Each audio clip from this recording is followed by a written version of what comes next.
जैसा कि ये गुफ्तगू कर रहे हैं और बार बार मैं ये कहूंगी कि हम जैसे जैसे तस्करा कर रहे हैं और उस दिन की क्योंकि घूम फिर के हम 27 दिसंबर पे आज के दिन के हवाले से हम बात कर रहे हैं, तो जब ये खबर आई और जिस वक्त उनको शहीद किया गया, तो सर आप लोग के उस वक्त मतलब हम क्योंकि ऑब्वियसली हम पॉलिटिशियंस तो नहीं है, हम जर्नलिस्ट हैं, लेकिन सर उस वक्त हमारी भी बड़ी कैफियत ऐसी थी कि हमारे पैरों के नीचे से जमीन निकल गई थी, हमें समझ नहीं आ रहा था, अल्फाज हमारा साथ नहीं दे रहे थे। सर उस वक्त आप लोगों ने किस तरीके से इस सिचुएशन से कोप अप किया? और इसके साथ एक सवाल और अटैच कर दूंगी सर, इतनी बड़ी लीडर और आज तक उनके कातलों का पता नहीं चल सका। ये बड़ा आपने इसका भी जवाब देता हूँ मैं। जिस पर खबर आई तो 2008 के इलेक्शन में खुद कैंडिडेट था, तो मैं एक जगह मोहल्ले में डोर टू डोर जा रहा था, किसी ने एकदम कहा कि बीबी के उधर धमाका हो गया, तो मैंने जल्दी से कहा कि ये बात ये रहती है, मैंने कहा कहीं देखो कोई टीवी हो तो मैं जाऊँ, समझ नहीं आ रही थी, देखा तो थोड़े फिर मैंने गाड़ी भगाई बिलावल हाउस की तरफ, मैंने बिलावल हाउस पर गाड़ी रोकी और भाग के अंदर गया।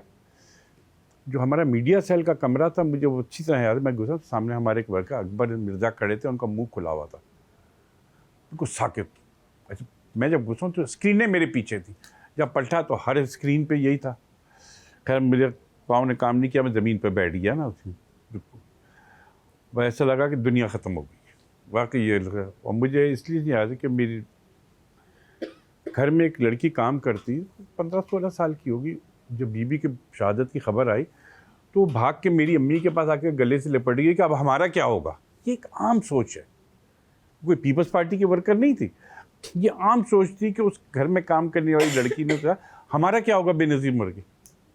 ये बड़ी अहम चीज़ थी और लोगों की बेनज़ीर एक उम्मीद थी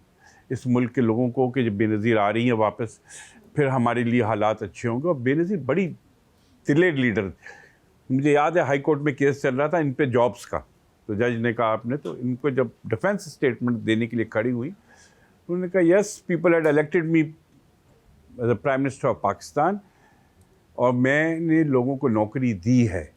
और मैंने किसी बाहर इस मुल्क के शहरियों को नौकरी दी है, और अगर if I got an again chance मैं ये जुर्म दोबारा